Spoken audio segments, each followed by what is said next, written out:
चमोली से नितिन सेमवाल और शैलेंद्र नेगी हल्द्वानी से हमारे साथ जुड़ चुके हैं। रुख देहरादून का सबसे पहले सुनील और प्रभात हमारे साथ मौजूद हैं। सुनील, अब बहुत कम वक्त रह गया, तस्वीर पूरी तरह से साफ हो जाएगी। अगर जिला पंचायत की बात की जाए तो लगभग 5 सीट ही है शायद जहां नतीजे अभी तक नहीं आए हैं। आपके पास क्या रिपोर्ट?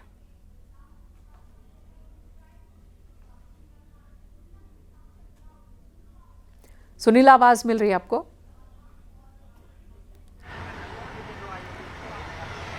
चलिए नितिन का रुख कर लेते हैं, सुनील के पास बाद में जाएंगे।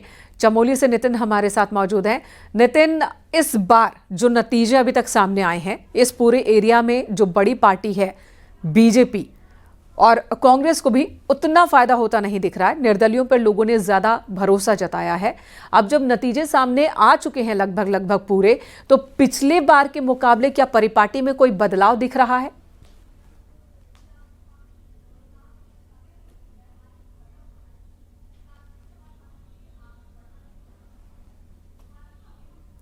नितिन, आवाज मिल रही है आपको?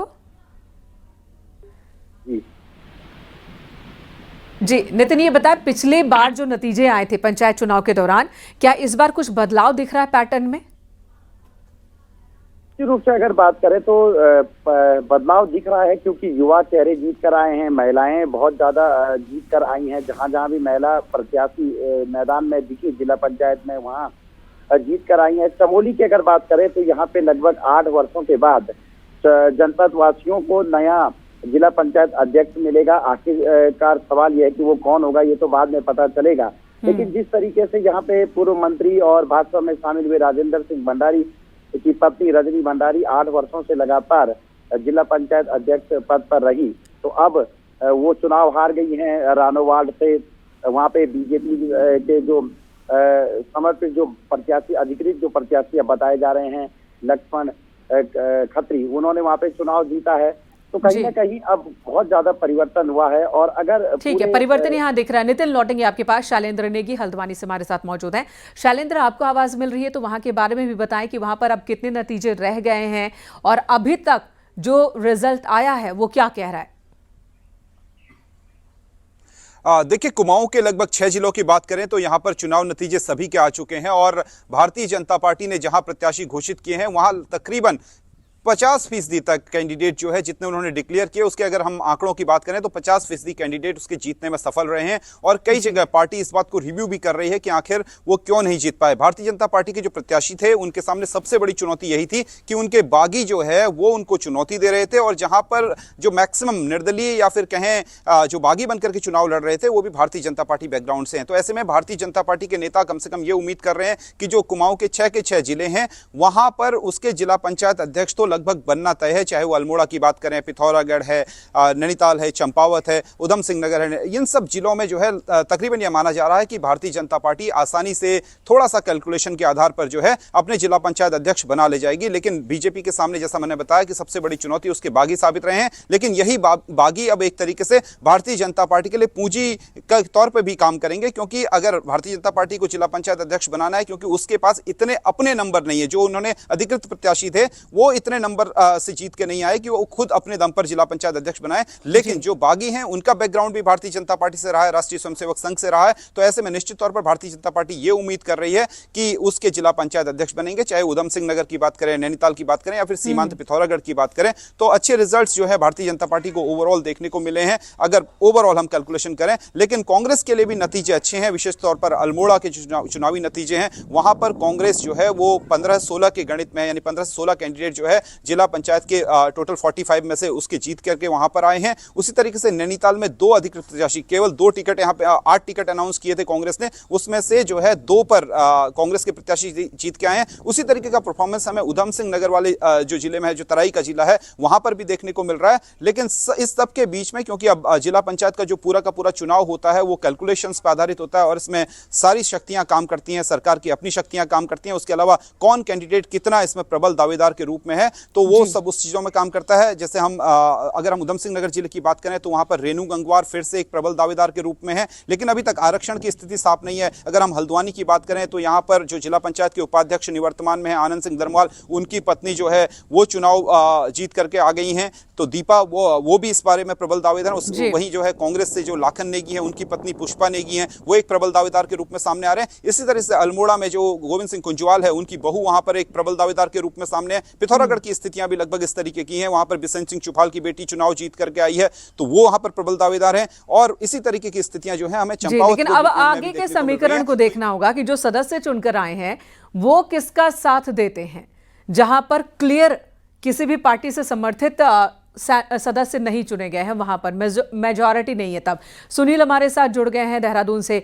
सुनील, ये बताएं मैदानी इलाकों की क्या स्थिति है? पहाड़ी इलाकों की स्थिति तो बता दिया यहां शैलेंद्र ने पूरी तरह से, मैदानी इलाकों के बारे में बताएं। देखिए मैंने कहा मुख्य तौर पर जिला पंचायत सदस्यों की बात करते हैं। पूरे प्रदेश में 358 जिला पंचायत सदस्य की सीट थी। यहाँ पर कई फैक्टर काम करेंगे। बीजेपी ने 358 में से 320 सीटों पर अपने कैंडिडेट खड़े किए थे, यानी कि समर्थित प्रत्याशी खड़े किए थे। 38 सीटें बीजेपी ने ओपन छोड़ी थी, यानी कि ये सीटें वो थी जहाँ पर बीजेपी के या कांग्रेस के एक से अधिक कार्यकर्ता थे, तो ये सीटें ओपन छोड़ दी गई। और कई जगह जहाँ पार्टियों को कोई कैंडिडेट नहीं मिला तो उसको भी ओपन छोड़ दिया गया। ठीक इसी तरह से कांग्रेस ने भी महज 358 में से 200 सीटों पर अपने समर्थित प्रत्याशी खड़े किए थे। 158 सीटें कांग्रेस ने ओपन छोड़ दी थी। अब जबकि करीब करीब अधिकांश जिलों में मतगणना समाप्त हो चुकी है, जिला पंचायत सदस्य सीटों के लगभग पूरे परिणाम आ चुके हैं। हालांकि राज्य निर्वाचन आयोग की जो वेबसाइट है उस पर बहुत धीमे ये अपलोड हो रहे हैं, लेकिन पूरे प्रदेश से जिला पंचायत सदस्यों के परिणाम आउट हो चुके हैं। ये जो परिणाम अब जो क्लियर हुए, ये जो तस्वीर पेश करते हैं, ये बहुत रोचक तस्वीर पेश कर रहे हैं। कांग्रेस और बीजेपी ने जो समर्थित प्रत्याशी अपने घोषित किए थे, 320 बीजेपी ने और 200 कांग्रेस ने, दोनों ही 100 का आंकड़ा भी पार नहीं कर पाए। यानी कि 100 के आंकड़े तक जीताकर बीजेपी भी अपने कैंडिडेट नहीं ला पाई है और कांग्रेस भी 100 के आंकड़े तक जिताकर अपने कैंडिडेट नहीं ला पाई है। निर्दलियों का बड़ा दबदबा इसमें है, या फिर जो बागी कैंडिडेट थे, चाहे वो बीजेपी की बात करें या कांग्रेस की बात करें, उनका बहुमत सभी जिला पंचायत सीटों पर हमको देखने को मिल रहा है। और ये बड़ा रोचक आने वाले समय में ये तो विचार करना ही होगा कि आखिर लोकल स्तर पर, लोकल मुद्दों पर लोकल लोग इनके समर्थित उम्मीदवारों पर भरोसा क्यों नहीं जता पा रहे हैं। क्या कोई बात है, कोई संदेश है जो ये लोग पहुंचाना चाहते हैं इन पार्टियों तक? इस पर विचार करना होगा। धन्यवाद आपका इस वक्त पूरी जानकारी देने के लिए, आप दोनों का ही। तो चमोली के गैंडसैंड में उत्तराखंड की सबसे कम उम्र की प्रत्याशी ने ग्राम प्रधान पद पर जीत हासिल की है। यहां सारकोट गांव में 21 साल की प्रियंका नेगी ग्राम प्रधान चुनी गई। सारकोट गांव को सीएम पुष्कर सिंह धामी ने गोद लिया है और उसी गांव में सबसे कम उम्र की प्रधान चुनी गई हैं। राजनीति शास्त्र में ग्रेजुएट हैं प्रियंका। राजनीति इन्हें विरासत में मिली है। इनके पिता राजेंद्र नेगी 2 बार ग्राम प्रधान रह चुके हैं। अब प्रियंका ने जनता के लिए काम करने को प्राथमिकता बताया है। सबसे पहले मैं अपने गांव के विकास के बारे में बोलती हूँ। हमारे गांव में पहले इतनी सुविधाएं नहीं थी, इतनी जो आज मुख्यमंत्री ने दी है हमारे गांव को, इतनी सारी सुविधाएं नहीं थी। मैं अपने गांव के सबसे पहले अपने गांव के महिलाओं को जागरूक करना चाहूँगी। सीएम पुष्कर सिंह धामी ने प्रियंका नेगी को फोन पर बधाई दी और कहा कि सारकोट गांव को बहुत अच्छा बनाना है। सीएम धामी ने प्रियंका को अपने माता पिता के साथ देहरादून मिलने भी बुलाया। साथ ही ग्राम सभा सारकोट को भी शुभकामनाएं दी। सीएम ने कहा कि जैसा सारकोट गांव है, मैं चाहता हूं कि वैसा उत्तराखंड का हर गांव बने।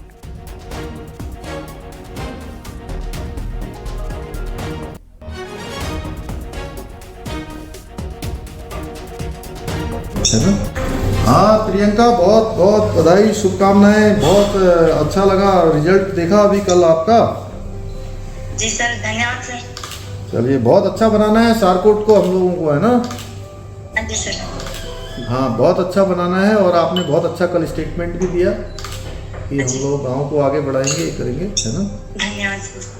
तो है ना, अब देहरादून तो नहीं आना है बीच में कभी? किसी दिन देहरादून अगर आना होगा तो फिर आना। मम्मी पापा साथ में कौन आते हैं? अच्छा पापा। हाँ, तो पापा को एक दिन लेके आना यहाँ, ठीक है? मैं वहाँ बता दूंगा। एक दिन पापा और आप लोग देहरादून आओगे तो यहाँ पर भेंट करेंगे आपको। मेरी बहुत शुभकामनाएं, पापा मम्मी को भी कहना, और ग्राम सभा सारकोट के सभी लोगों को मेरी बधाई। उन्होंने बहुत अच्छा चुनाव किया है और हमने बहुत उस गांव को पूरे उत्तराखंड का मॉडल गांव के रूप में चुना है ना वो।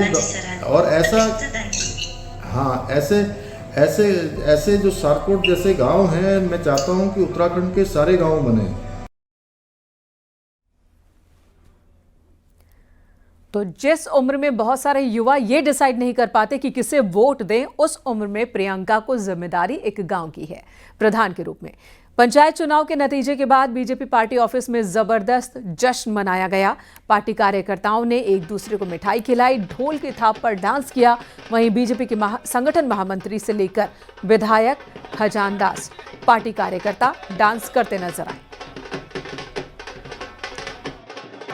मुख्यमंत्री जी के प्रति, उत्तराखंड के विकास के प्रति जिस तरह से सचेत भावना से उत्तराखंड को देख रहे हैं और पैनी नज़र रखी हुई है, उससे लगता है कि आने वाला समय भी जो 2027 का होगा वो भारतीय जनता पार्टी का होगा। और मुझे लगता है कि कांग्रेस जहां पर स्टैंड कर रही हो वहीं पे रहेगी, उससे आगे नहीं बढ़ पाएगी। और इसलिए मुझे लगता है कि भारतीय जनता पार्टी आने वाले समय में भी बहुत आगे बढ़ेगी।